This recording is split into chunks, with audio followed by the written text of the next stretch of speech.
let's make sure you're live on here. Shows that we are. Are we live on the Twitch side of things? Looks like it. Does it sound like it? Live on the Twitch. It does indeed. So let me get rid of this little bottom bar here. I should have done this before, but I needed to be able to quickly go to that. I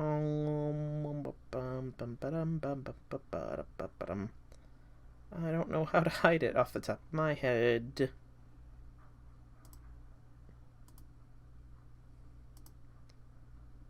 There it is. Automatically hide the taskbar. There we go. That looks a little bit better, as long as it goes away. Come on.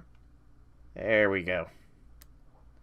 I don't know how to get rid of this here, though, so we're just going to have to deal with that. So, hello, people of the internet. It is I, Soulrack Dragon, here, back to do the 2023 edition, or rather, the rating of the 2023 edition of my FGO waifu tier list. I did this at the start/end of 2023/2022. Time is weird sometimes. I have to really find out how I'm going to define this. And I definitively ranked where I personally have all of waifus of FGO on a list. Now, I couldn't find the original site that I did it on, so sadly we can't go based off that, but I did go through the painstaking process of recreating it, and I just realized I forgot to make one addition there. Oh well, we'll deal with that as it comes. I guess they're kind of tied together, but regardless, before I go down and start adding anybody new in, we should go through each and every single waifu and see if anybody moved up any spots. So, first off, did Mash move up or down any spots? No. Definitively no. Mash is still the one true waifu. Well, I did also give some updated sprites, like Melt has her Lancer form, Achan has her Foreigner, sad Ereshka Gold does not have any updated forms. So sad, Eresh, you need to get an alternate. And Jolter has her updated form. Beyond that, though, the waifus have not changed as far as moving any of them down, but next is where some shifting might occur. The waifu candidates. So, Okitan has her summer sprite, because, as happened, she was in this year's summer event. Did she do enough in said summer event to move up or down any places? Unfortunately, I'm going to say she just didn't have enough presence. Between the summer event and the Guda Guda event, sadly, Okitan really did not show off much of what she was capable of. She was kind of just there, unfortunately. Like, she split off with her sword, so that was cool. She was in a younger form, which was a little weird, because she's technically ageless, but whatever. Yeah, she just didn't have enough presence in the summer event that I cannot justify moving her up at all. I'll keep her in the waifu candidate because she is still a candidate. Same thing with Ortland. She's got a summer event coming up where she will feature in this year. So Ortland has a good chance to move up to the waifu spot. But speaking of the waifu spot, there is one servant here that has definitively made her way in there. And I have, of course, talking about Kama. Yeah, this one, the summer Kama sprite on this site was her first form, and same thing with Base Ascension, but they had Beast Kama, so I went with Beast Kama's sprite. So I think Kama, after the summer event, has officially moved into the waifu categories, because, let's be honest, she kind of stole the show as far as being the lead servant in the event, so I really can't argue with Kama, being up in the true waifu slots. Charlotte also featured in this year's summer event. Sadly, though, I just don't think she showed enough to move beyond a waifu candidate role. So I'm sorry, Charlotte, but you are unfortunately not going to move up. Beyond Charlotte, we have no changes. Nothing new was for Goey. Nothing new. Liz, though. Liz actually had her most recent Halloween event, and that was a showing. Liz's Halloween event was indeed quite the showing. Enough of a showing that I think it's fair to say Liz is now on the waifu candidate list. The question is where? Where will Liz go? Well, let's see. Is she better or worse than a police officer? I'd say better. I'd say above Oi. I'd say above Murasaki. I'd say above Mo. I'd sadly say above Goi. We've just had too much more Liz than Goi. I'd say above Nito. Abby, though,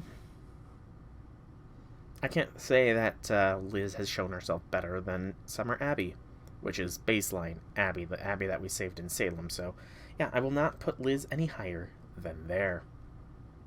Let's see. So, no changes. Himiko. While I have grown to like her more as a character, I just haven't seen enough personality changes to justify moving her up at all. However, from what I understand, she might have a feature in an event later this year, so Himiko could change. Sadly, the same goes for Lip. Pretty much just going to go through, see if anybody had any changes to them as far as perspective goes, story or otherwise. Ryder Vinci did have, a fair feature in the summer event, but I would say that it's not enough to move her up to the waifu candidate slot. By the way, this is definitely going to be shorter than last time because I've already got everybody pre-ranked for the most part. There's still a lot of potential waifus to rank, though. In the Just Smash category, did anybody here do anything to move up? Yes, actually, I'd say Anastasia did do enough during the summer event to justify a movement from Just Smash. I'd say she showed that she's got a fun side. I'd say she's in the Dayton Smash. Where would I put her, though? I think there is probably good. She did show a bit more of a showing, but not enough to bypass Chiome, who has had multiple singularities and such to show her stuff. Let's see here. Who else has had some form of showing this past year? Nobody else in the Just Smash category. So now it comes to the big category that might see some moves, the needs more development category.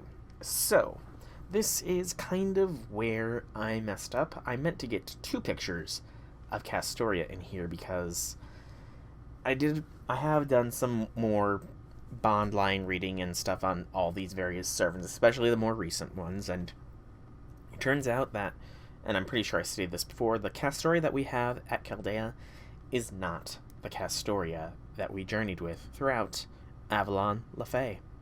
It is, in fact, the spirit of Avalon Lefay with the memories and hopes of Castoria, who sadly did perish. So we don't have that Castoria. We instead have Avalon Lefay.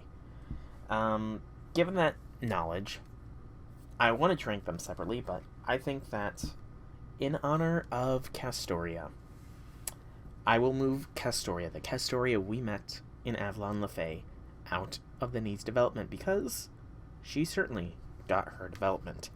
She's beyond a Just Smash. I'd say she's even beyond a Dayton Smash. I would say that Castoria is well and truly in the waifu candidates. If she could have existed beyond Avalon Lefay, very real chance of going higher. As for where, honestly, I'd say the top. I would say that if Castoria that we summoned was not Avalon Lefay, and we had the potential for more development with her, that she would go higher, but sadly, Castoria as we knew her is gone. And that is truly, truly a shame. Let's see here. No changes. Ibuki. Ibuki actually did get some development here right at the end of the year, where we saw her more whimsical, more bestial side, I guess is the best way to put it. Hello, Anbu Super. Welcome to the stream. I hope you enjoy. I'm just going through what my changes from last year's rank up list are or my last year's tier list are before I update with the new servants. So, welcome to the stream. I hope you enjoy. I'm currently debating Ibuki. So Ibuki, as I was saying, did get some more development in Tunguska. It was amnesia development, but development all the same. So the question now becomes, where do I move Ibuki? She showed she has a bit of a fun-loving nature, so, I'd say that she definitely does not need to be in the needs more development tier. Is she just a smash, though? Could I see myself going out with Ibuki? She seems fairly fun, a little violent, a little bit of a drunk, but, I've got others that are somewhat similar to that. Kagetora. In fact, Kagetora seems like a good place to put Ibuki. I think Kagetora is the best place to put Ibuki right next to her. Am I crazy for thinking Lost Belt 6 written-wise is the best in the game versus general best included and single character overweighing the narratives? Well, I would have Shinjuku, then I'll be 1, then I'll be 6. Shinjuku having some of the best character development moments with Lost Belt 1 and then Lost Belt 6. I don't know, I would honestly say Lost Belt 6 is probably in the top tier as far as how FGO's writing has been. Like, Avalon LaFay was a monster as far as chapters goes, but the character development, the story it told, it was not anywhere near comparison to most others. I would say Babylonia, the CCC event, and Babylonia, CCC are probably up there. Your Moriarty Simp, that's fair, but Babylonia had some great overall character development. CCC had really developed Melt's character from where they left her off in the Extraverse. But yeah, I think Avalon LaFay does rank up high. Oh, I can't forget Olympus. Olympus is also pretty high, because Olympus was actually pretty damn good.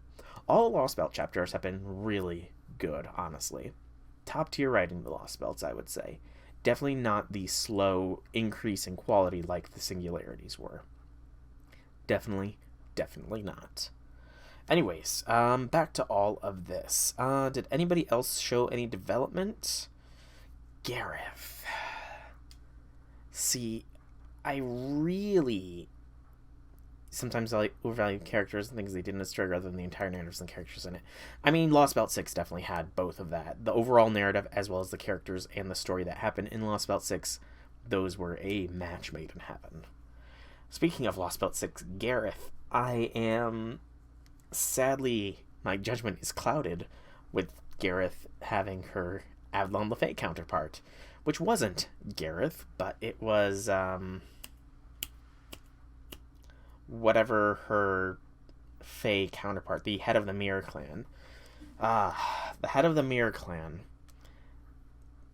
I don't know. I mean, Gareth herself has not had any development, but if I were to lump them... Oh yeah, Pepe was a tragic demise. I will admit, poor Pepe. But yeah, it was just a tragedy. The whole of Avalon LaFay was a tragedy.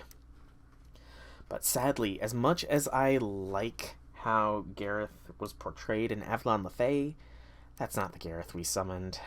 So much like how Castoria is probably tragically forever going to be stuck at the top of waifu candidate, Gareth, until I think this summer event is when Gareth gets a summer form, will be still in the needs more development. Anybody else? Anybody else have any changes? Cat did have a little bit of development. You can go above Jaguar Warrior, I guess, Cat. You're still, very much a silly character. Yeah, Gareth being the final bell. When the head of the clan dies, they become a bell of awakening for the Fairy of Paradise. Poor Castoria, you'd have to know that she had to be devastated that one of her only friends was gone. She had to be devastated. Beyond that, nobody else in the needs more development category is going to move up. Praise Longjanta. Remember, every December to praise Longjanta, the great equalizer. She who brought us all back to zero. She who made even the tallest and the shortest among us one once again. Praise Longjanta, praise. Let's see. In the not happening category, is anybody moving up? Probably not, because the not happening means that it is not happening. Don't like you. You are literally a saint. You are a little bit too creepy. Same thing with you. You rearranged my guts, and I'm not sure you're not going to do it again. Plus, you kind of have Kentucky. You might have Suna. It's kind of questionable. You're a saint. Marie. You know, I don't remember what my justification for having Marie in the not happening category last year was, but I think I will move Marie up to the needs more development. I think Marie deserves to move up to the needs more development tier, because I don't remember why I put you in the not happening last year, but I'm going to give you a chance. Show mental low. She questioned O'Brien for lying, because the other time she didn't really care enough. She knew when we are lying, anyone is lying with her fey eyes. Makes her feel even more terrible with the villagers from Tintangle. Yeah. Castoria really did suffer a lot. I mean, her suffering and her character development and how we helped her grow is why she is at the type of the waifu candidates, where she will sadly probably never move, because we are never going to get more actual Castoria development. It will all be Avalon LaFay rather than Castoria as we knew her. Sadness. You two haven't done anything to move up. You are literally all wives of somebody, except for Scotty. Scotty, again, I don't know why I put you down in the not happening tier last year. I truly do not. But I would say that you do not deserve to be in this tier. You should, I think, just smash will be fine for Scotty. Yeah, no memories of spring, or the way I chose to interpret it was that her memories of spring were just her time traveling with us. That's what I chose to interpret. The reason that she didn't just instantly come back and she was gone for a little while was because her memories of spring was her time traveling with us. But I feel like she always knew in the end she was going to become a weapon, which is very sad. Scotty, where am I going to put you? I think Scotty can go right next to Shisho. Makes sense. Nock and her were besties. Nock, her, and Gareth. In fact, I feel like there is a CE showing the three of them hanging out or something. It's either a CE or a fan art or something that shows the three of them hanging out. And that is just so sweet. There is? Awesome. I feel like I might have it if it's CE. I probably do. Or it's not yet to come and I just remember seeing it as a spoiler. I don't remember. Anyways, so I think as far as re-ranking everybody from last year, we've had a few people move up. Nobody really moved down in any ranks, actually, which is nice. Okay, then I do definitely have it. Excuse me, I do definitely have it. I just didn't remember, because that happened so long ago, and Lost Belt 6 was emotional. Let's just say that. Lost Belt 6 was very emotional. But yeah, I don't think anybody else deserves any changes, so now we go to putting in more servants / others. So I'm going to just scroll down one more notch. So we have about 2 rows.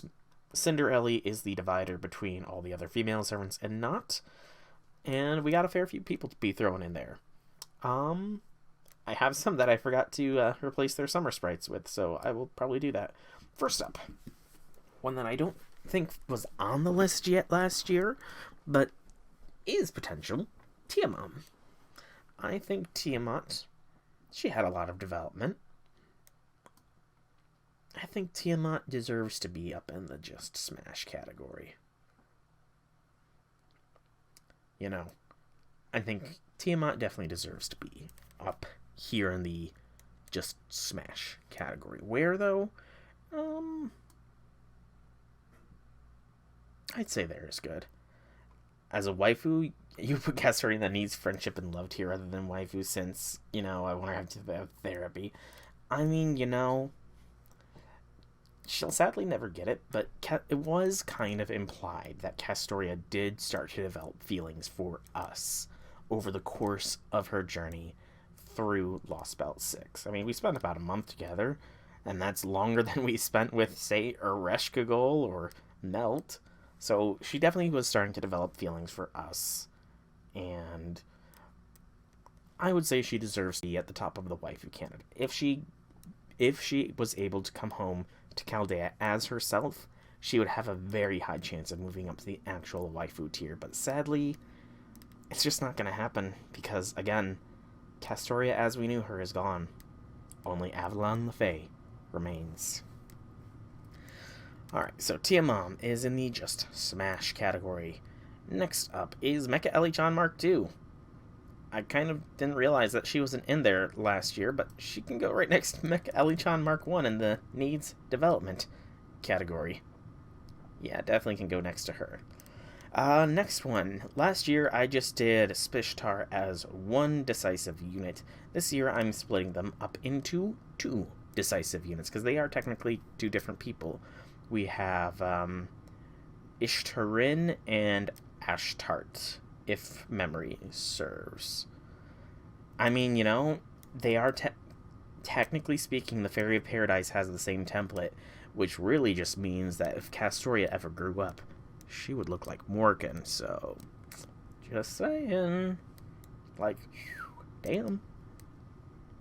But anyways, so Ishtarin and Ashtart.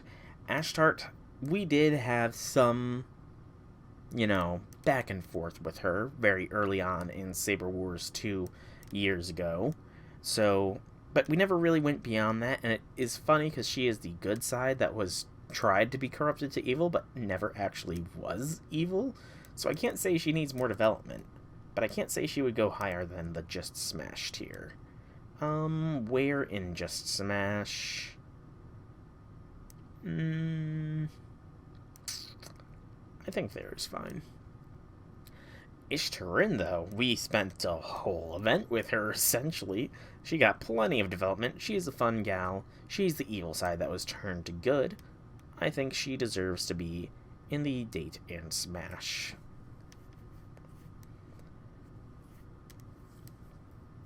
I mean, to be fair, Castoria has said that if she didn't meet us, she probably would have never gone on her journey. She specifically went to the village in the Nameless Woods to be forgotten. She could essentially have a new identity there, and nobody there could technically be telling her a lie because they all forgot. So really, Castoria just kind of ran away from it all. Morgan didn't really even acknowledge Castoria. If anything, Castoria would have continued to grow in the village there, and in another millennia or two, another Fairy of Paradise would have shown up if we didn't interfere. So that's kind of weird to think that there could have been a third version. Kind of weird, but we'll get to Morgan here in a little bit. Taira no Kagekyo. She was introduced towards the very beginning of 2023 as the older form of Ushi initially, but also the combined evil spirits or something like that. It was weird. It was very weird. But I don't think that she needs more development. I think the bottom end of Just Smash is probably fine for her. Sith's End was tragic. Oh yeah, like I said, I'll be getting to Sith's End when I speak about her, because like I said, I've gone through some of these characters' bond lines and stuff, and that has definitely influenced where some of the placements are gonna be. I can never remember your name. Kichi Hogan. Thank you, Anbu. Thank you. Kichi. She had a starring role in the event, the mentor of Ushiwaka. She's sort of taken a teacher role in Chaldea, but that's not really, stopped other teachers from being up high up. I wouldn't say she needs more development, because again, she kind of was one of the stars of that event that she was in. Yeah, she was a little clumsy with the mallet. I think she can join Kagekyo right next to her. Karen, otherwise known as Amore. where, oh, where is Karen going to go? She definitely had a lot of development. She is a little bit of a, money obsessed, just a little bit money obsessed Karen is, but, she's a nice girl under it all. She's a religious girl and all. Probably more than a little bit of a zealot. Definitely more than a bit of a zealot. And more than a little weird, but, who doesn't like a little bit of quirkiness now and then, Yeah, Kichi treating is more like a student than Ushi. That's true. That was kind of funny. But I don't think I can rank her. Actually, I think I put her above Ushi, didn't I? No, Ushi's still above Kichi. In fact, I'm going to put Kichi right below Ushi just so Ushi can say that she's more of an available Smash than her mentor is. Yeah, that seems like justifiable. Anyways, Karen.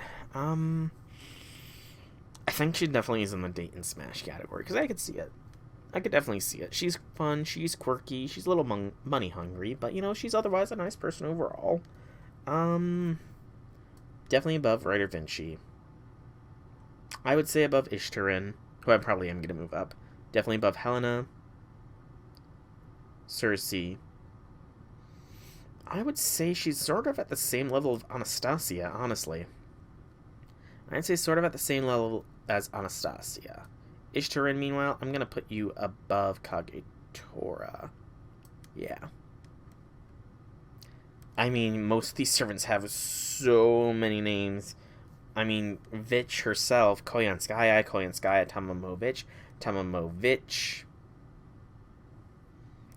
Then she's got the goddess names or whatever, but again, we'll get to her in a bit. Was it? I don't recall. Memory on that far long ago is a little fuzzy. Was it? I could have swore that...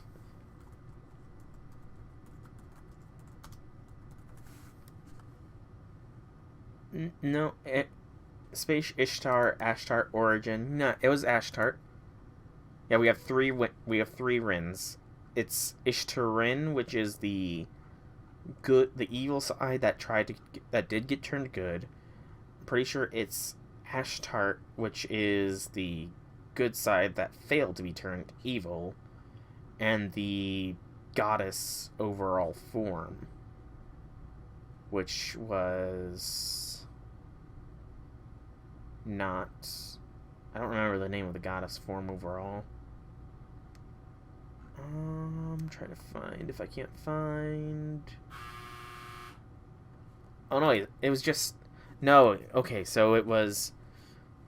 You are Space Ishtar. You are Ishtarin. That's right. She's broken, she can murder, lost about 6 alone. Debatable. Very, very heavily debatable there. I mean, there are higher powers than even her in the Servantverse. Exactly. Because Achan has the Infinity Stones. Yeah, Infinity Stones. Because why not? Or no, they're the Infinity Chocolates, I think it is. I think she has Infinity Chocolates. That's what it is. That's right. Because why not throw in a Marvel thing in a Star Wars-based servant universe thingamo-what's-it? It's just weird. I so want to go through and do a whole list of... I want to, do a chronological timeline of the full Servantverse lore, but that's just going to be mind-boggling, to be honest. It will be mind-boggling. Anyways, Galatea. Galatea, I think I can safely put in the not happening category because technically she has a husband. So, Galatea, I'm not a homewrecker. So, yeah. Miss Crane. Where to put Miss Crane? She was in the Grail Live event. She was responsible for the Grail Live event, wanting to pretty much always have idols. She had a fair bit of backstory development. Miss Crane did, as to why she is a servant. So I can't say she's in the needs more development category. She'd definitely be one for cosplay and stuff like that. She seems like fun enough, but I don't think I could see anything beyond just a smash with her. I'd say right there next to Sai. Yeah, or Sei Shonagun, Sai Shonagun, however you pronounce the name. I'm terrible with name pronunciations in different languages. Yeah, and then XX comes in with a galaxy-level Rango Miniad that Achan helped her train in a space beyond life and death. Good lord, that was a space beyond life and death like Harry Potter. Did Saber Wars 2 seriously have Infinity Stones, a Harry Potter Beyond Death sort of training montage in a Star Wars-based universe?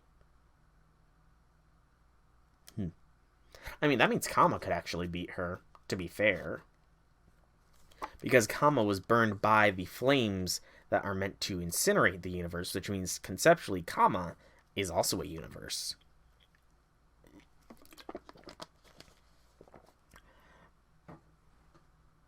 Plus, I'm not gonna lie, I would still put my bets towards Morgan for being able to deal with her, just because Morgan had all the knowledge of pan-human history, Morgan, as well as thousands of years of knowledge in her brain.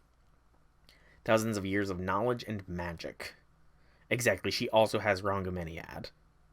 Plus, even if Morgan loses, that means Cernunnos comes out. Cernunnos is a fearsome foe as well.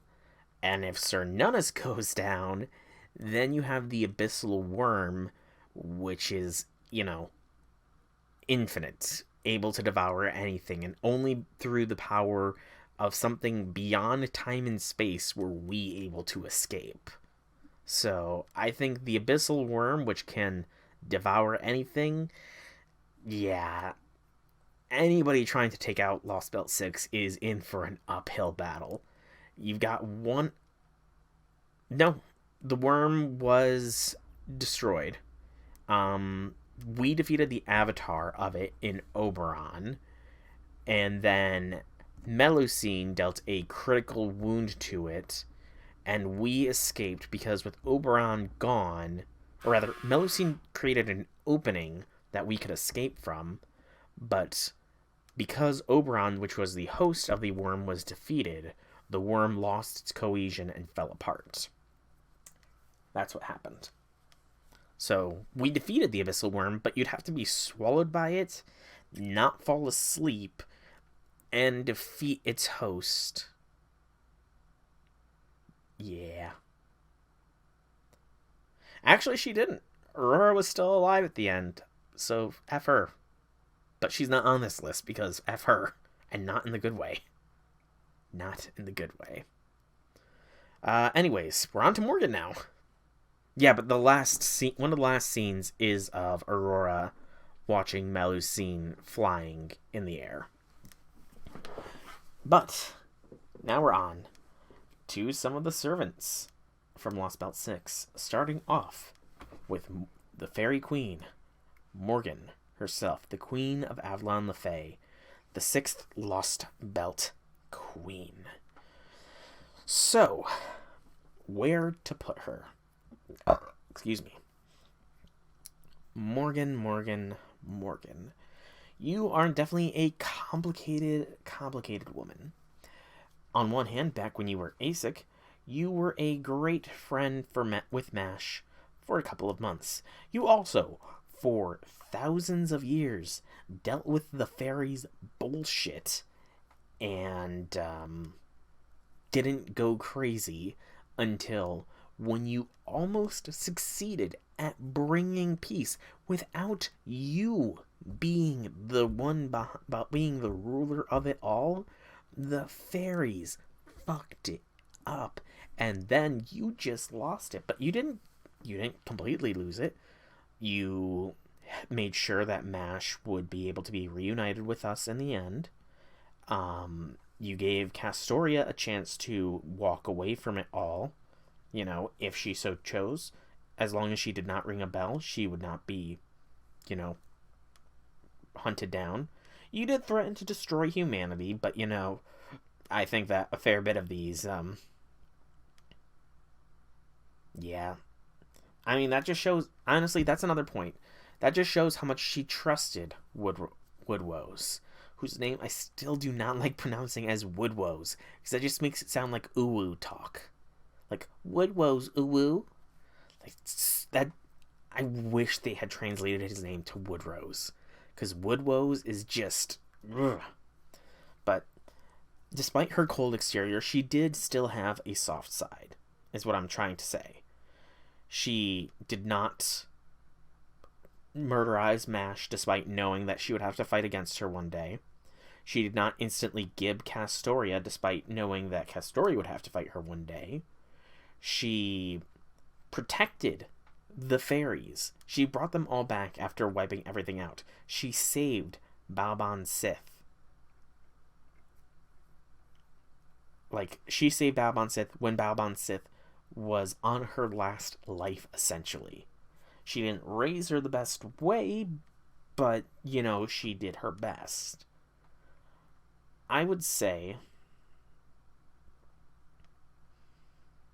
that Morgan is going to be right next to Malter in the date and smash. I can't put her in the wife category, but Morgan is very high up in this tier list, I would say. Yeah, Morgan did die a horrible, horrible death.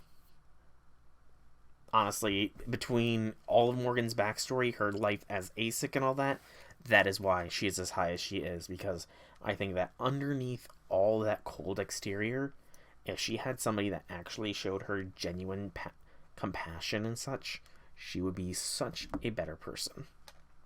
Which is possibly what's happening in Chaldea, honestly, because she's surrounded by her knights and in a non-hostile environment. Or at least not hostile to her environment. Next up. Yep, a mother's love was her undoing. Indeed it was. Indeed it was. Next up is Barghest. Barghest is another servant from Lost Belt 6, Avalon LaFay.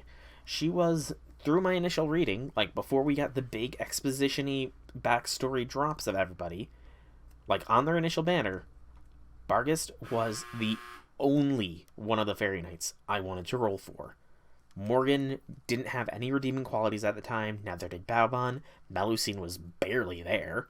So Barghest was the one I wanted to go for the most. And she was doing so good. I was rooting for her as well, but she was cursed. She was cursed to always devour her love. She saw the good in the fairies. She made a whole town based around treating humans right. Yes, she clung to hope. She wanted cooperation between humans and fairies. But she was cursed to always devour her love. And even though she thought she had found someone she loved that she would never devour, turns out she did. She devoured him long ago, but rather than allow her to realize that fact, I wouldn't say Oberon tricked her.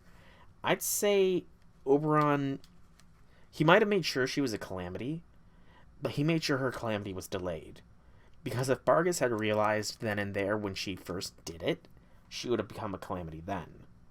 But in a way, Oberon helped Barghest live her life as a lie.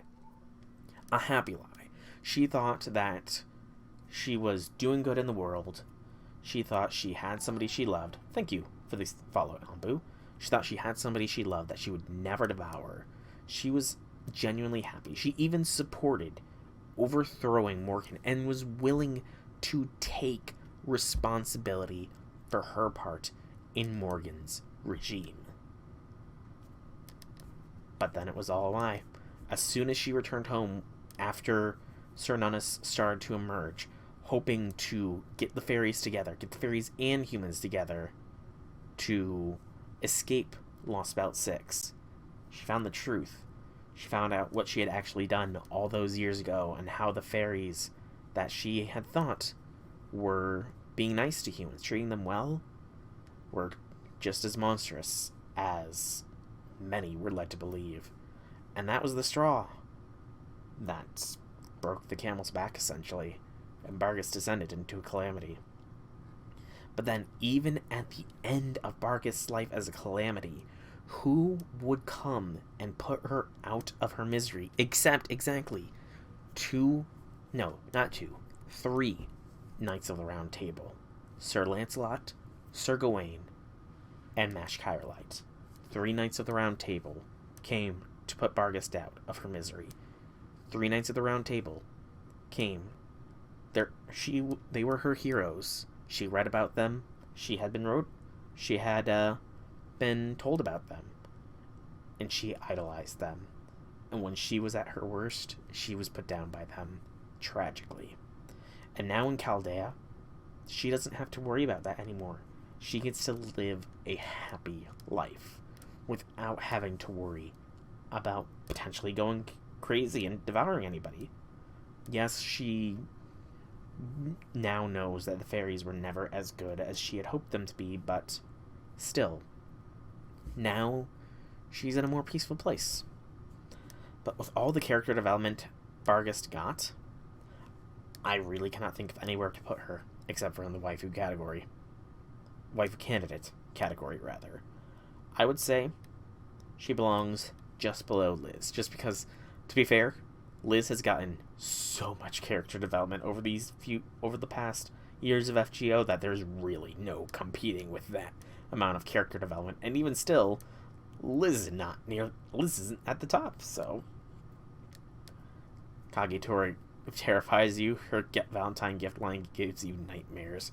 Oh geez, don't worry. She's just a battle-crazed alcoholic avatar of a god of luck who's also known as Ichigo's god of war. I'm sure she's perfectly sane. That's why she's just in the date and smash category. Yeah, that's why she's not any higher. Next up, the third of 4. Exactly, those eyes, man. You could get lost in those eyes. The third of the 4 servants that are being ranked from Avalon the Fae. Balban Sith. So Balban also did not have the best first impression with me. Given her fascination with Beryl and her overall demeanor, Balban really did not, at the time, Balban would have been in the not happening category. But as we learned more about her, learned how much she was manipulated by Beryl, first off. Yeah. And how she interacted with Castoria, the genuine interaction they had there when they met in the city, the fact that she was tricked by Beryl, tricked to start rotting her soul by Beryl, and then when we get her actual backstory, how this is her last life, how before this current life, she was a good fairy. She was the only fairy that thanked Morgan when she was ASIC. The only fairy that thanked Morgan when she was still ASIC. And she suffered. She suffered and suffered. She gave everything she had until there was almost nothing left. And when she was on her last life, when she was almost gone, Morgan found her and raised her as her own child.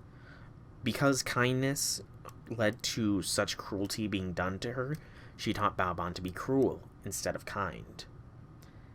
But sadly, while that might have worked out, if it wasn't for Beryl, or rather, because of Beryl, she was gullible, naive, and she listened to Beryl because she thought that cruelty was love. And she wanted her mother's attention, so she tried to be as cruel as possible by doing what Beryl wanted. She cast a spell to rot her soul and was literally rotting away. She was rotting away in front of her mother She watched her mother get slaughtered by the fairies in front of her, and Baobon Sith's last act of life. Yeah, she did also look up to proper human history. She was very obsessed with malls and stuff, to be fair.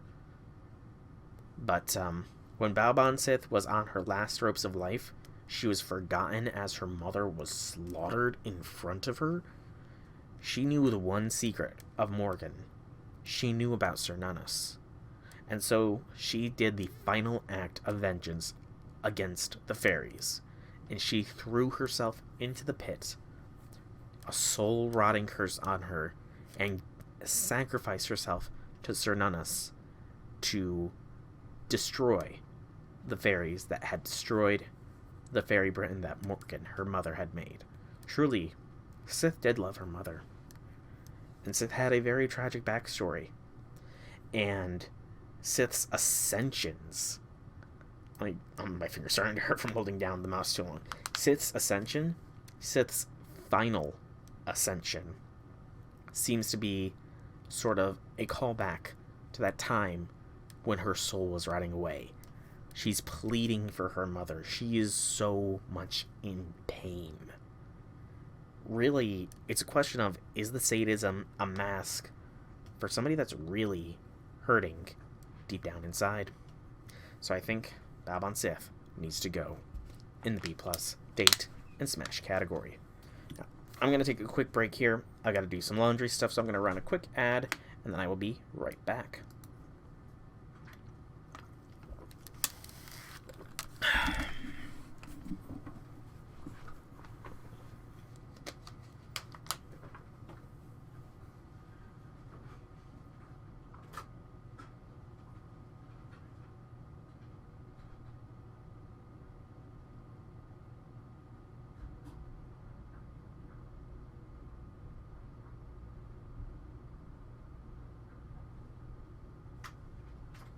I did not need to run a 3-minute ad.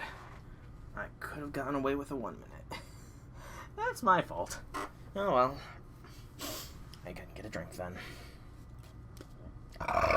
Excuse me.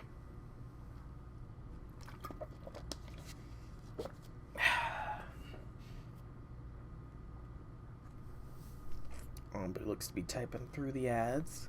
What are these emotes they have? Let's see. Damage. Bonk. I always love a good bonk emote. Looks like somebody dancing. Somebody staring. I got some cool emotes. I really need to get my emote game updated. Really, really do. That's in the future. Once I have more money. Because I'm broke. Ba-da-ba-ba-ba. I'm learning. Gotta love school. Excuse me. Good gracious. Ooh. Good neck pop, too. Oh, that's always satisfying. Just twisting the neck just right. You get that good pop. So good. Doing so good.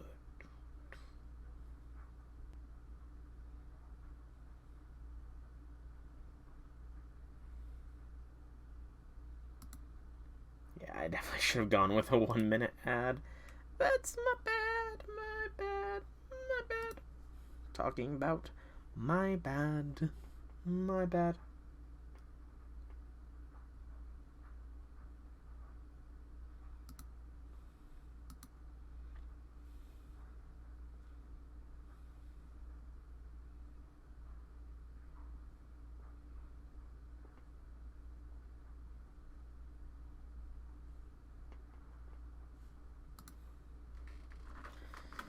Alright, I really should have run a 1 minute ad rather than a 3.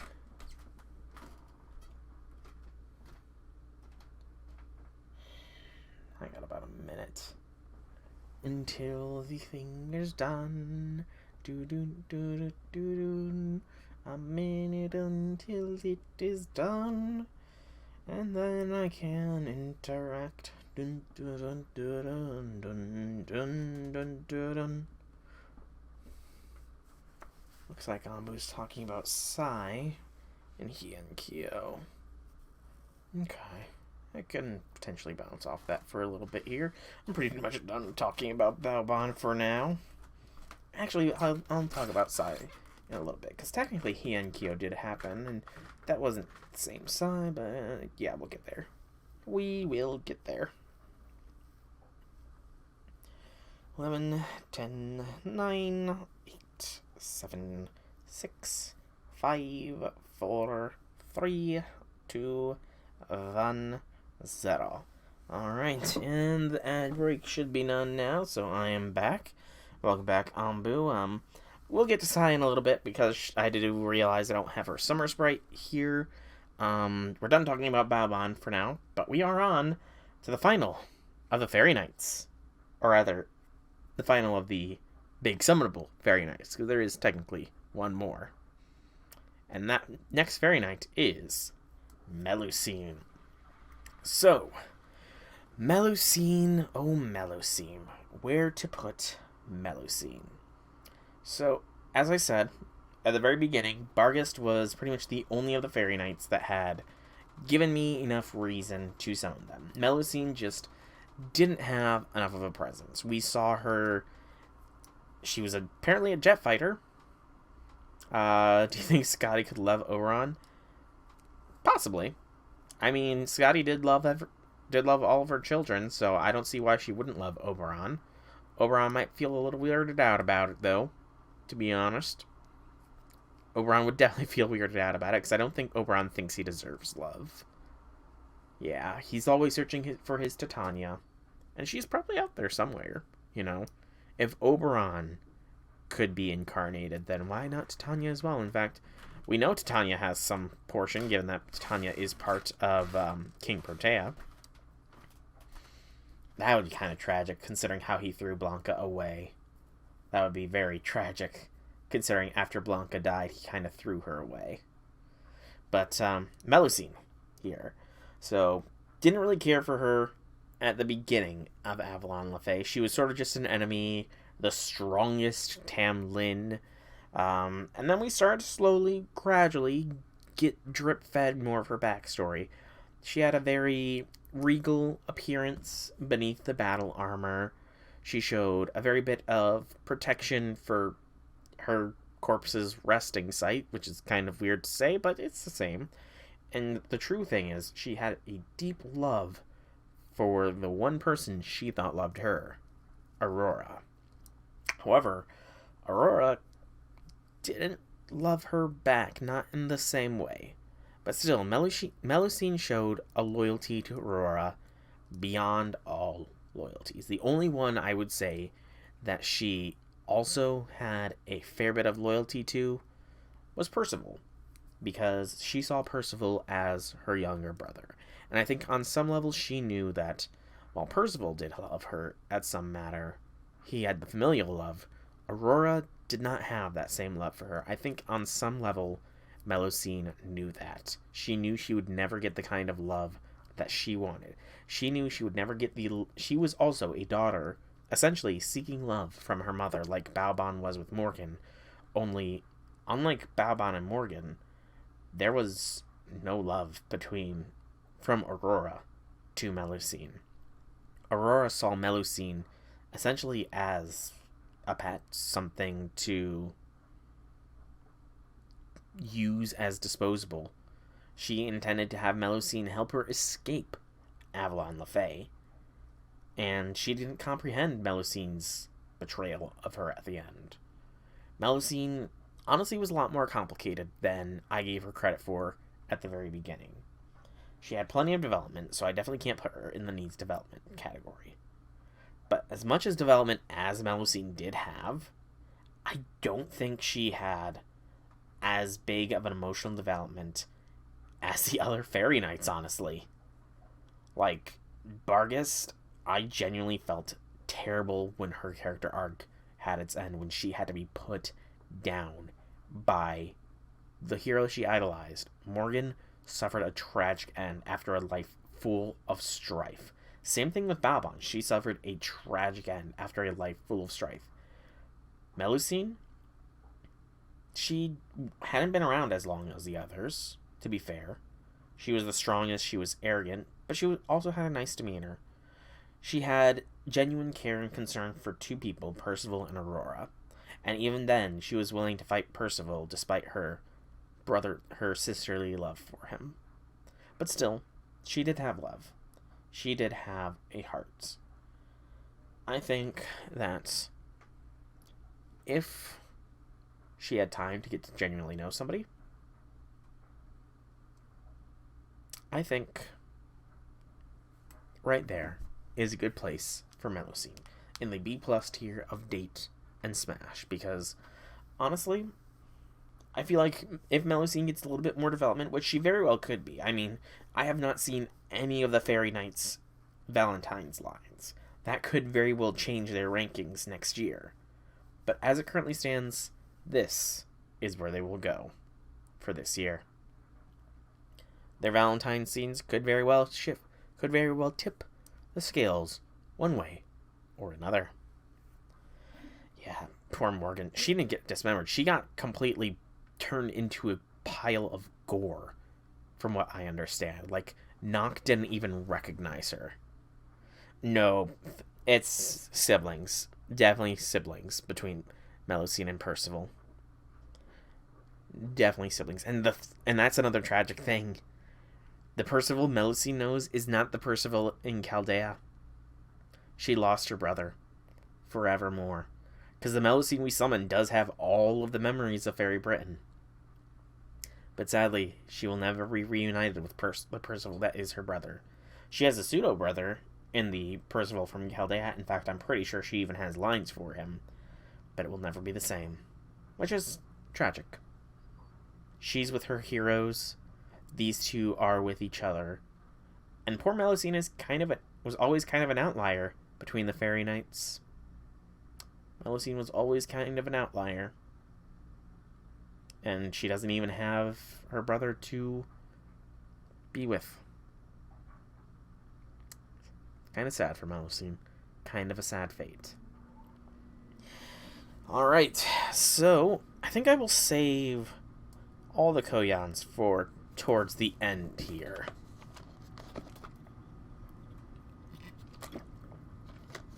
Because that's a lot to unpack. Habitrot, though.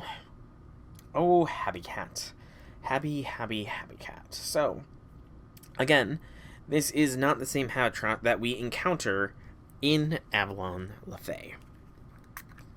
The Habicat we encounter in Avalon LaFay was a former Fairy Knight of Morgan who, out of desire to reunite with Mash, managed to overcome the fact that all of fairykind was wiped out, and that if Mash were to get her memories back, that Habitrot would be erased. But Habitrot was willing to be erased, because she genuinely cared for Mash. And honestly, I'm pretty sure she even has a line that she'll never be a bride, she will always be a bride's best friend.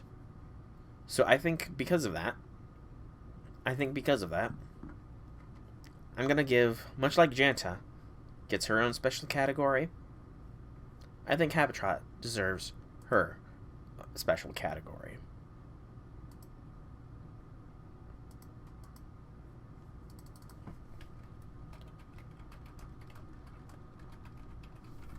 The friend to all brides category for Habicat. We'll go purple. So Habicat, you get your own category in the friend to all brides, right below the waifus, because you are helping out all the waifus, I'm sure. She also doesn't see Tyra as a bride candidate because Tyra's eventual spirit taking over Ushi's body. Ouch. Poor Tyra. Poor Tyra no Kagekyo.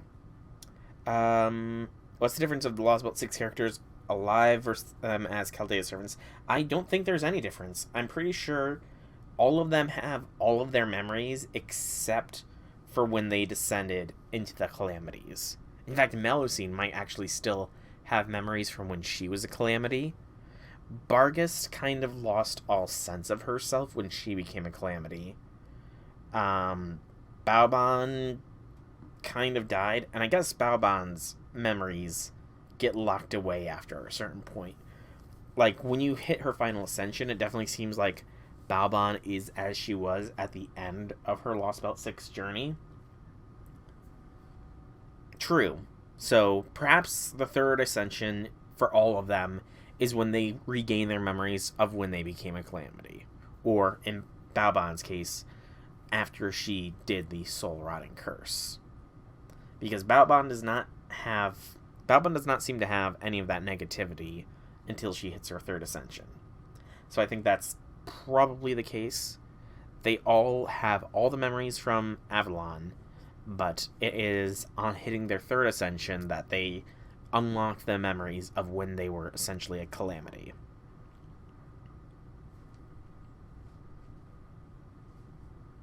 We never see her third final is what she met Aurora.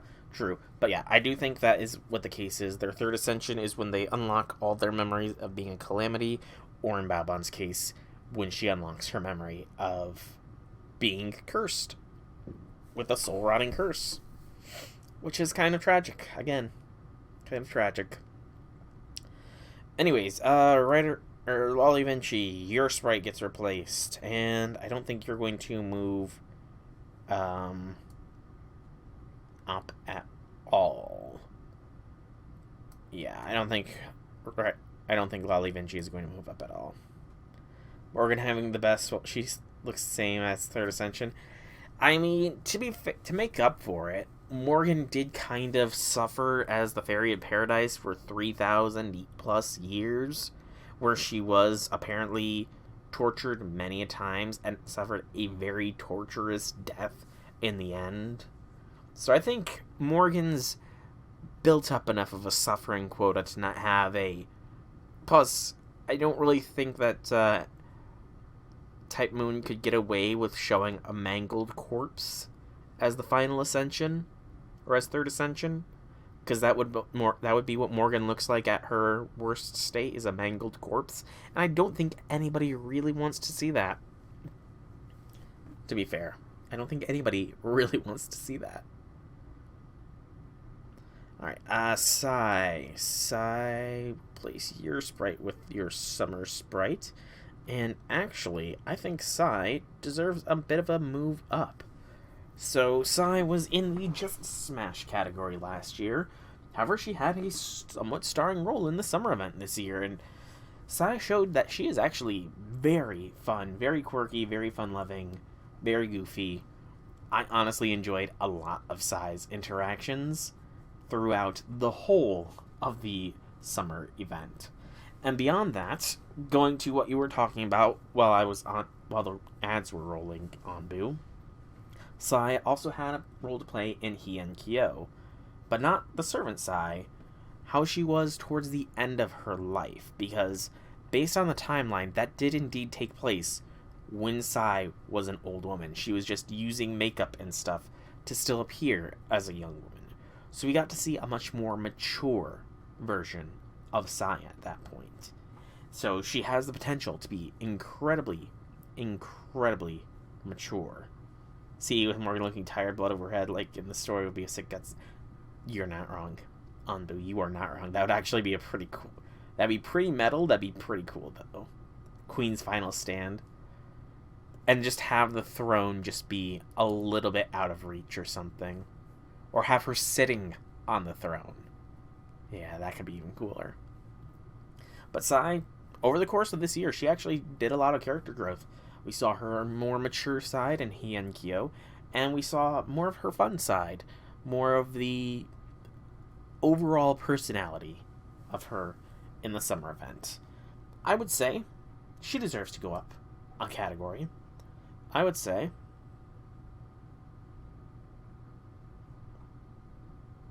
above you. I'd say her and Ishtarin are probably her and Space Ishtar are probably interchangeable. But, bit more injured Morgan as all badass as a final ascension. I mean, I don't think any servant really has an injured-looking final ascension. They all gotta be really beautiful looking, to be fair. Like, drop dead supermodel portrait gorgeous has to be all of the final ascensions, it feels. So, Hijikata, true. Fair point. You've made a fair point. But, next is Jacques de Molay. Man, he deals like a truck. Yeah, he's got the skills for it. He's a very unique unit that I'm kind of sad I don't have, but I don't think I could use him properly, to be honest. I do not think I would be able to use him properly. Anyways, Jacques de Molay is the next servant to be ranked. So, Shinsen Gumida indeed. Where to put Molay? So, she was the quote-unquote antagonist of the most recent Halloween event. I say antagonist when she kind of screwed up bad. She's a bit of an airhead. I'm not gonna lie. Jacques de Molay is more than a little bit of an airhead there. She kind of flubbed the plan at the end, and her plan was literally to use us as a host to summon an eldritch entity. Which is very impressive, to be honest. I don't know why more evils have never, targeted us directly. But it was not a bad idea. Definitely not a bad idea. But she's definitely an airhead. She's definitely just a bit of an airhead. And honestly, I'm kind of scared to put her in this category because, what eldritch entity she represents, I'm kind of worried about where the just smashing her would end up turning out to be. Considering she is the, she is the avatar, essentially, of the Eldritch Mother or whatever it is. So, yeah, I think just for the own safety of myself, I think she's gonna go right next to shooting in the never gonna happen. Because I'm scared of what would happen if I did her in any category of B or higher. That's how you bring out the end of the world, I think. Yeah. I think Miss, will probably birth the end of the world if you lay with her. Deserves to be right next to Miss, will literally rearrange your guts. You don't even know her. You were locked out of your NA account for 2 months. Oof. That's rough. That sucks. Honestly, the most recent Halloween event was awesome. I do think that there might be a rerun of it next year. True. Well, no, she likes to play with her food. She likes to play with her food, Shootin' does. Yeah, you missed out on Cinderella. No, Anbu, no. I'm almost positive that they have a rerun of it next year. It'd be silly of them not to. Absolutely silly. Next up, Zenobia. Zenobia was kind of there. Zenobia was kind of just there in the Halloween event. She had a bit of a role to play, I would say, but honestly, I can't really say she had much of an impact on the overall event. I can't really say much about Zenobia, so I think she can be next to the Mecha Ellie-chans. You'll cope with your Rider Salter? Christmas Rider Salter or Summer Rider Salter? Alright, so next is Summer. Nice. Next is I can't remember her name. Kichi Hogan, right? No, that's not Kichi. Is it?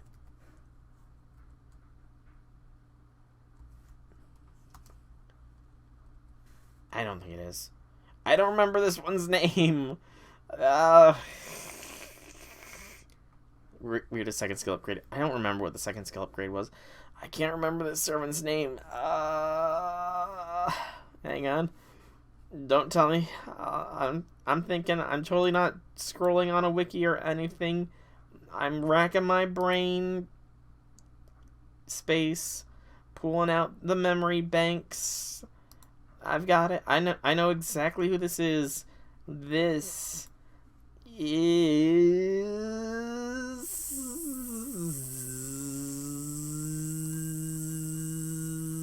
Izumo no Okuni. Yeah, I remembered it. I remember it. This is Okuni. Izumo no Okuni. I remembered. I didn't need to look it up. You have no proof. There was no clicking sounds of a mouse going through different web pages. Absolutely none.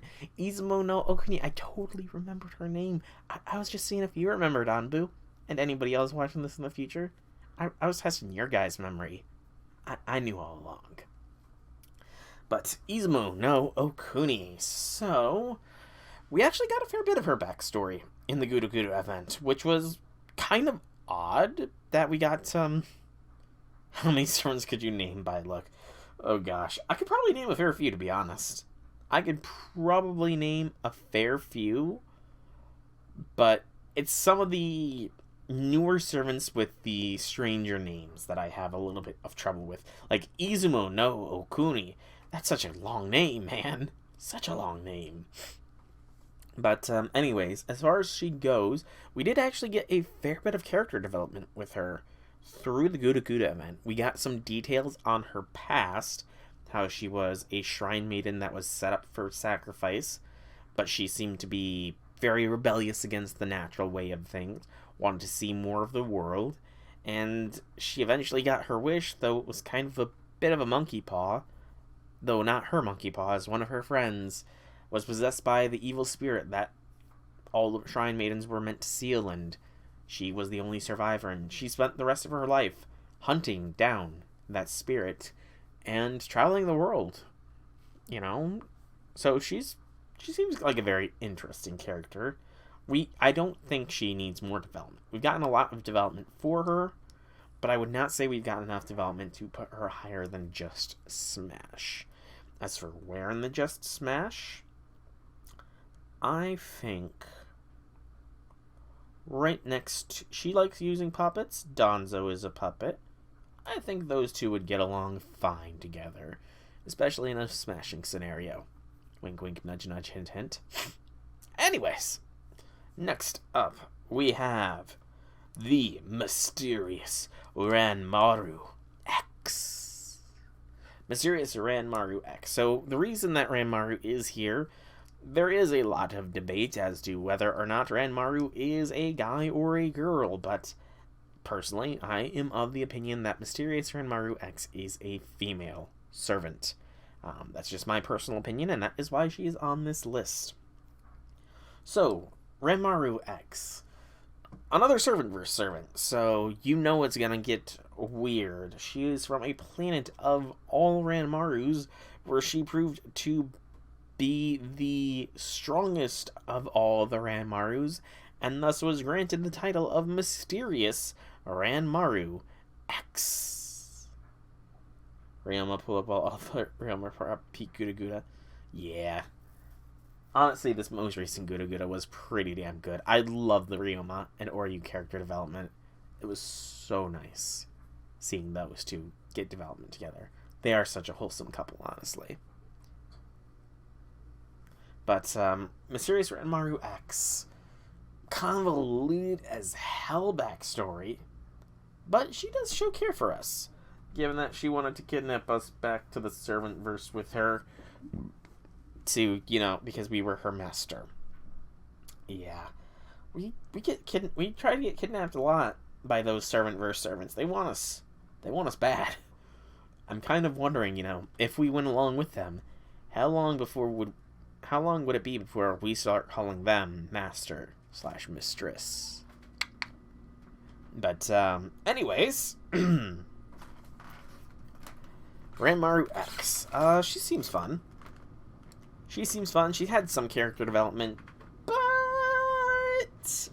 I don't think she deserves to be in the Dayton Smash. I think she's definitely above Ishtarin, above Tiamat, I'd say above the she shows.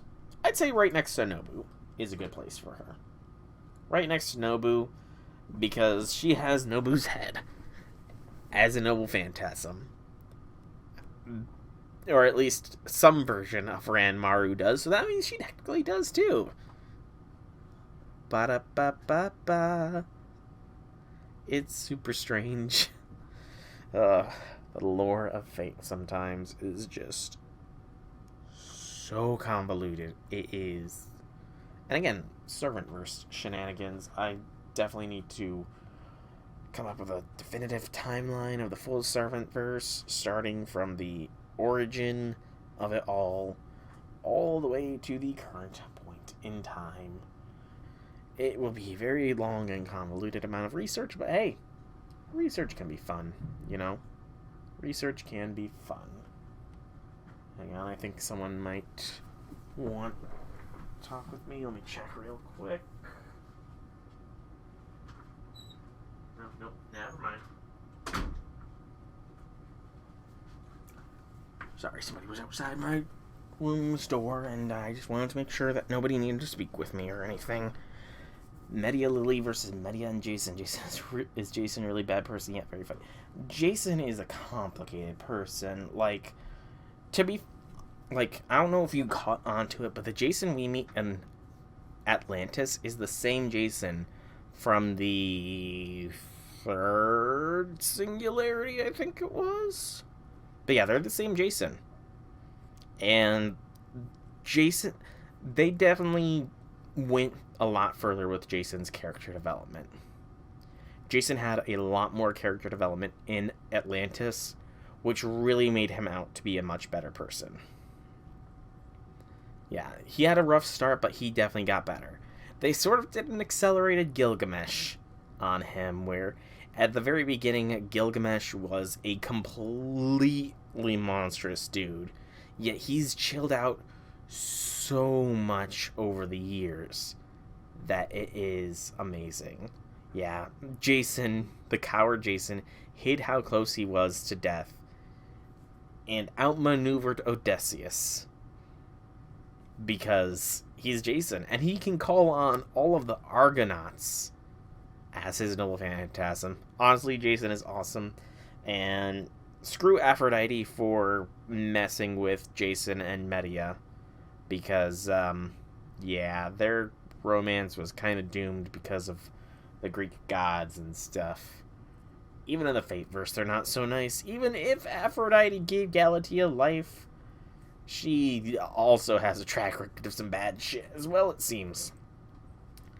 Poor Jason and Medea. Both of their lives were ruined because of a goddess. Not very uncommon in Greek mythology. Alright, so we're nearing the end of the rankings here, it seems. Next up is Dobranya Nikic. Dobranya was from the most recent event, from Tunguska.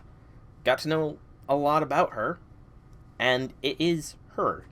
It's not the actual Dobranya Nikic. It is Dobranya Nikic's wife that is essentially doing an Artemis and hijacking his spirit origin. Because I've done some research on this matter, and the dragon is actually Dobranya's husband. So her husband was always a lecher, the dragon was a lecher, Dobranya is the wife, taking the husband's name, having a bit of the nature guys, which is why she's a cat girl. So it's a complicated, convoluted thing. Yeah, Dobranya is the actual Dobranya Nikic's husband, and the dragon is Dobranya Nikic. She pulled an Artemis Orion situation here. So she's with her husband already. It's because of that. She's going right next to Artemis, because they did the same exact thing. They hijacked their husband's saintcraft, turned them into some other thing, and are going around by their name. It's kind of hilarious. But, yeah, she's very clearly in a committed relationship, so I will not be getting in between that. She goes next to all of the other married women in Chaldea. or in a relationship women, as far as Semiramis is concerned, or moms of MASH as far as Da Vinci and Sheba are concerned. Orion getting shot for cheating. Yeah, I don't even like. Artemis kills Orion for cheating. Can you imagine what Orion would do if somebody else tried to hit on Artemis? Like, we've seen what human Orion looks like. I would not want to mess with his girl. No way, no how. I like being able to live, you know? I like being able to live. So yeah, that's where Dobranya goes. She goes right next to Artemis because they both have the same shtick of stealing their husband/lover's spirit origin and taking over for their space. Don't date Artemis or sever her insanity. True, that's true as well. We have the Koyans, but I'm going to do 2 more people before the Koyans. The first is one that I added in, Adele, from Olympus. I wasn't able to add her in last year when I did this for the 2022 servants, so I'm going to do this in 2023. Adele was great. Yes, indeed. Both Adele and her brother were excellent characters throughout the whole of Olympus. She got a fair bit of development. Yes, I mean, she is millennia old, so, you know, she's well beyond that point. She is well beyond that point, and I honestly think she would enjoy if she was in Chaldea. She would enjoy, her and her brother would enjoy the chaos. They would enjoy the constant moving forwards rather than standing still. And Adele, they had Caligula in their fridge. Yeah, that was great. Adele, honestly, Adele was a cutie, I'm not gonna lie. She had a good personality. She was nice. She was sweet. Sadly, we didn't get to see too much of her, so I cannot put Adele any higher than the date in Smash category. And then one that I decided to put on for this year that is not in the standard ranks is Sion, because she has developed over the course of the Lost Belt saga. Mysterious voice originally. Yep, Europa make them feel like that mom again. She was even with them at the end. Europa was even with them at the end. And they had a great final scene. But Sion, originally just a mysterious benefactor from the Atlas Institute who had taken over the Wandering Sea to help Chaldea because she made a prediction that the world was going to be destroyed and she wanted to see it out. And she stuck with us. We don't know all of her secrets, but Sion is overall a pretty cool chick. She's a pretty cool girl. She's a certified gamer, apparently, because she wants to see things through to the end. And I was sure that when she was going to make the big sacrifice play, that we were going to somehow summon her as a servant later on. But no, turns out she's a vampire, so she's got those weird... I'm going to rewind myself to just before I took any damage situation. So yeah, Sion's pretty cool. Sion is pretty cool. I think she can go pretty high up in the Smash category. Because she's still got more growing to go. Sion does still have more growing to go. Horribly terrifying. Your world, 10,000 years of living to disappear from this dude in pink-haired girl he has as a servant. She does like punchlines a lot. She is very punny. But hey, I mean, Adele and her brother were fine with it at the end. They were happy at the end that the time was moving forwards. They were no longer stuck in the today. They were finally moving on to tomorrow. So, you know, in the end, they were happy. And honestly, it's not as...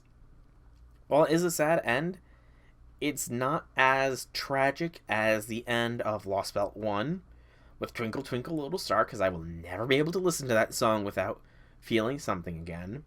The end of Lost Belt 2 with the Gerda hop and then poof thing, because that was terrible. Or Lost Belt 4 with Aisha, I think was how her name was pronounced, where her whole freaking family was gradually erased, and she forgot them all.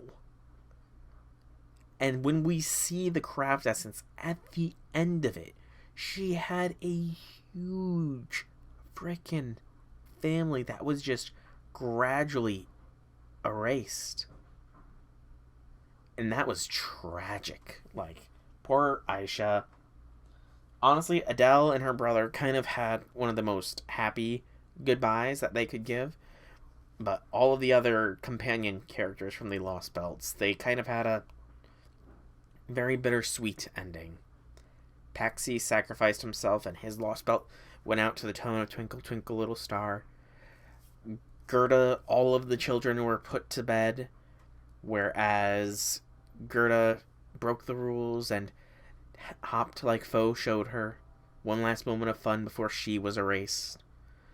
The Chinese Lost Belt, I can never pronounce Mothman's name. He finally descended from his throne to start helping out his people, only for them to be erased. Yeah, the Lost Belts are really tragic. The only one I'm fine with the end of is Lost Belt 6, because we did not commit genocide there. No, no, no. We did not commit the genocide. We've only wiped out 5 populations of people. Not 6, just 5. We've only committed genocide 5 times, not 6. That makes a difference, right? Yeah, and Avalon Lafayette was the people's fault, not ours. It wasn't even us. It wasn't even us. Ha ha ha. Hee hee hee. Ho ho ho. Ha. But yeah, that was an epic moment. I do hope that we get the Lost Belts animated so we can see some of these epic moments. Exactly. But, alas, we are nearing the end of the waifu rankings, because there is simply 3/2 left to go. /1, really? Koyan's an interestingly interesting case. So we have Koyanskaya of the Light, Koyanskaya of the Darkness, Koyanskaya the Beast. Since we hit very... No, we're fine. Because in character, we did not know of the tragedies that all the fairies were doing. Us as the players know exactly how shitty the fairies were. In character, we did not know anything of how bad the fairies were. The only time we witnessed fairies being brutal was in the initial bit of the Nameless Woods, which it's very debatable if we even remember that after the whole, forget your memory situation and Nox's coronation. Those are kind of the only times where we see the true evil of fairies. Whereas we, the players, we saw all the evils. Anyways, to the Koyans. So, realistically enough, they could all be ranked together as one person. However, I'm going to put them in 3... I don't know, it's kind of debatable. Because we do interact with Koyan throughout the whole of the Lost Belt saga. She starts off as a very, very clear enemy to us, but gradually she gets more nuanced, she grows, and by Lost Belt 3, we've earned her respect, and... Oh yeah, we are never gonna say... Yeah, I've got a whole theory of how the protagonist is slowly becoming something more, after the whole anti-divinity shenanigans in Olympus, but that's another story. But Koyan, we've gradually grown to gain her respect in us. Even in Tunguska, she was saying how we were sort of a question between friends and enemies. Hey, Velvet, and hey, Draconic. Hey, Zahak. Welcome to the stream, all of you. Thank you for the raid, Zahak. Thank you kindly. I am just at the ending of the waifu rankings update here. Just towards the ending of it, as Koyanskaya is the last one that needs ranked. I'm going to just scroll up real quickly just so you can see. some changes. Kama has made it into the waifu ranking. Habitat has earned her own special category as a friend to all brides. Castoria, as herself, has moved up to here, as has Liz, and Bargus has made it her way into the waifu candidates as well. Hey Zahak, welcome to the stream. Most of the Fairy Knights are in the Date and Smash category, as is Adele from Olympus. I did split up the Space Ishtars. We have Space Ishtar here and Ishtarin down here. Sion has made her way into the Just Smash category. And then the only other changes were I moved Marie up into the Needs More Development category. Molay is in the Not Happening because I fear what would happen if we were to lay with her category. So, not happening. Not happening at all. Koyan the Dark's Final Ascension. Koyan the Dark's Final Ascension is pretty awesome looking. So many ears. So many ears. But anyway, so Koyan is a very, very complicated character. Was she a friend? Was she an enemy? You know, getting Koyan is hard. She hates humans. She hates us, but she doesn't actually hate us. She doesn't disdain us. In order to be a beast, she must love us at some level. And as the beast of taming, she loves us in the way that she wants to essentially turn humans into nothing more than pets or her children. Because she loves us in the way a mother would love their young. Her love is very similar to Tiamat's. Because, and I even kind of expounded on this in Tunguska, in nature, the main type of love, the main natural love that there is the love between a parent and the child. Most mating in nature is not done out of love, but out of wanting to survive, out of wanting to pass on the genes forwards. Most animals do not mate for love. In nature, the only love is between a parent and a child. I mean, even then, that can be debatable at times, I will admit. That is the most natural form of love, is between a parent and their child. And she loves all animals. She sees humans as animals, so she loves us as animals, so she loves us as a parent with their child. Very much like Tiamat. Very much like Tiamat. But she's got a lot more layers to her than Tiamat. So many more layers to her than Tiamat. Like, according to her profile, she would have gladly stayed out of the way of us had we not gone to Tunguska. Had we not gone to Tunguska, it's very likely she would have stayed out of the way and made a swoop in at the end to incorporate first something from Lost Belt 7, then the foreign god, and then us as her ninth tail. And doesn't that say something, though, that she wanted to incorporate a human as her ninth tail? Doesn't that say a lot?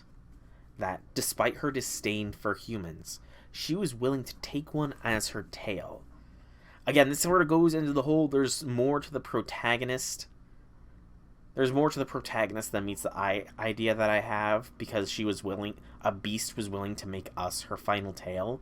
But again, that's a whole other thing. But beyond that, like, outside of her beast form, as a servant, Koyan is a complicated one. She very much, in both of her summonings, has a more business-like relationship with us. Very much the lettering is in the contract sort of thing. She made a deal with Chaldea, not with humans. Koyan's a very complicated person, but I definitely think it could happen. I'm going to just go with beast form, because that kind of encompasses all Koyan. Definitely would happen. She does not need more development. Praise Long Janta. So, I don't think she is a waifu, and I don't think she is a waifu candidate. Discussion is favorite part of FGO story and community. Yeah, I love speculating FGO story. I really, really do. That's why honestly, that's why my Avalon LaFay series and such are so long on YouTube, because I section it out part by part, but I don't just read it. I also speculate on so much of what is going to happen with the story. It is so fun. And I do look forward to whenever the next story chapter is so that I can do that again. Because really it's the story segments that tends to have a lot of speculation and stuff. But anyways. So Koyan. Just Smash? Or date and Smash?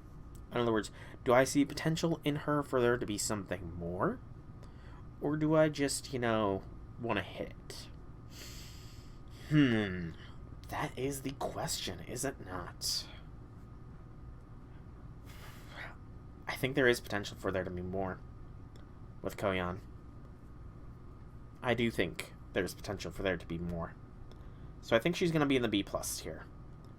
The question is where? Sadly above Adele, definitely above Writer Vinci, definitely above Helena, definitely above Cersei. I'd say above Karen. I'd say above Anastasia. I don't think she beats Chiome, though. Chiome has also had a lot of character development. So yeah, I don't think she bypasses Chiome on this ride up. I mean, in that case, Date and Smash is an excellent spot for her. But yeah, I think that this is a good place. Somewhat at the lower end of Date and Smash, but still in the Date and Smash category for Koyanskaya. All forms of Koyanskaya. When she's in her full beast mode, and when she's in her catsuit or secretary mode. Because why not? I mean, she's got a lot of variety at least, let's be honest. Koyan's got ascensions out the wazoo, so, when it comes to at least one portion at least, it would never be boring. Anyways, that note aside, I think that this is fully done. Yeah, I'm pretty sure I've got everybody on here that needs to be on here. Again, I kind of wish I could have made a separate image for Avalon LaFay from Castoria, but really, I guess we haven't seen enough Avalon LaFay compared to Castoria, so maybe next year I will update that. But yeah, I think that for now, for 2023, this is the last thing, the last moment of 2023 immortalized as I rank the 2023 waifus here of FGO. You just like manipulative characters in terms of waifu them up. I mean, I got a lot of those manipulative characters pretty high up on here, to be honest. But, but this is just my opinion, honestly. This is my opinion, and this is how I see them. I know it's definitively different. Like, I know Zahak's probably still not happy that Kiyohime is so low on the list. But I've also not done what a lot of other people have done and put all of the, I'm trying to think of the best term for it. All of the not mature-looking characters, they're not at the very bottom of never gonna happen. I mean, Jack's down there because she is pure daughter material. Ilya's very much too innocent. Fran is a daughter because Melt said she is a daughter, so Fran is now a daughter rather than anywhere higher because, I gotta listen to what number 2 says. If number 2 says somebody's a child of hers, then, you know what? Welcome to the not happening because you're a child category, Fran. Abby is also a child. Cha-Cha behaves like a child. Penth would murder me if I put her anywhere higher. Most of the ones that have other significant others would probably murder me if I tried to put them any higher. So yeah, I think this is, as of 2023, where everybody is going to sit. Now, some of them very much can move up in the next year.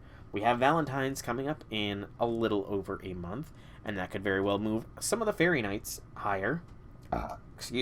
Could also move any of the other numerous servants we got last year, to a higher ranking. We will just have to find out.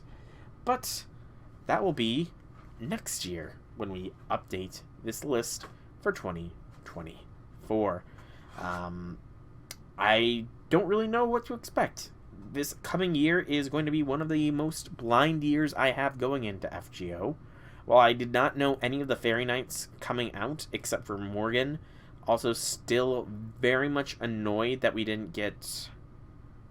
There was another Fairy Knight that I thought we were going to get. Also Murian. I got some incorrect spoilers that we were going to get Murian, or however you pronounce her name, but didn't happen. Anyways, but yeah, outside of knowing we get another pretender here in the Fate El Malloy Files rerun, Bazette is going to be a Valentine's servant. And then I know the Summer Servant lineup and Don Quixote. Those are literally all of the servants that I know that we're getting this coming year. I know all 6/7 of the Summer Servants. I know Don Quixote. I know Bazette. And I know the pretender Iskandar. Nice. Congrats on getting Morgan on New Year's Anbu. But who knows what the future will bring. I'm pretty sure that we are getting 2 story chapters this year, so very much high potential for a lot of rises and possibly even some falls in the waifu rankings. Surprisingly, nobody fell a rank this year. Now that I think about it, yeah, nobody fell any ranks. That's good. That's good.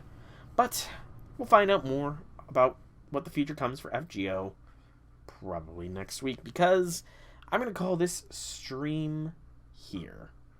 Tomorrow I will probably do more RuneScape, I will say, but beyond that, FGO is done for the week. I'm slowly just working my way through the bingo board, doing that off stream, just running some quests, you know. Sadly, school starts for me again on Monday, so college life, specifically clinicals, yay! I don't even know my clinical hours yet, so that's gonna be fun. But suffice to say, next week I will start having a more regular streaming schedule compared to now. But for now, I've been Soulrack Dragon. I hope you've all enjoyed this stream. If you have, leave me some feedback in whichever way you so see fit. If you want to check out more by me, be sure to check out my channel here on Twitch or YouTube. Same name, same games. There's plenty of content for you all to enjoy. And I will start uploading again on YouTube. I kind of got, lazy with being on vacation and all that. So, yeah, expect YouTube uploads to resume here soon. Once again, thank you all so much for coming out. Once again, thank you, Anbu, for the follow. And have a fantastic evening, everybody.